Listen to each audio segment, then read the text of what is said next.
তিনিটা একাম্পানিমেন্ট আছে কোন আছে মিনিস্ট্রিটো কি কি একাম্পানিমেন্ট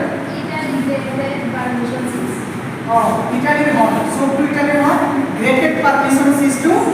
কি হয় accompaniment hall. আর মডিফিকেশন সম্পর্ক কি জানো রাইস এন্ড লেমন 2 স্পুন মান রাইস আর লেমন ভেজেস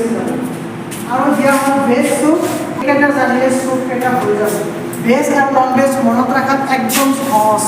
এইটো সুইট কর্ন ভেজ স্যুপ আছে এইটো সুইট কর্ন চিকেন স্যুপ হয়ে যাবে hot and sour veg soup, hot and sour chicken soup, cream of tomato soup, cream of mushroom soup, and chicken mushroom soup. একদম মনত থাকি যাব next ইয়াতে সোয়া এটা চিকেন মাংসৰ soup যেটো এইটো লগত একম হিচাপে ৰাখা যায় এনেকে ফ্ৰাইড নুডলছ নুডলছ চিনি পোৱা নুডলছ এইটো মানে কি আগতে সিদ্ধ কৰি লয় বইল কৰি লয় তাৰ পিছতে বনাই কিনে খোৱা হয় কিন্তু একাম্পানিমেন্ট হিচাপে যদি ইউজ কৰা হলো এইটো ডাইৰেক্ট বয়লাৰ ফ্ৰাই ভাজি হয়ে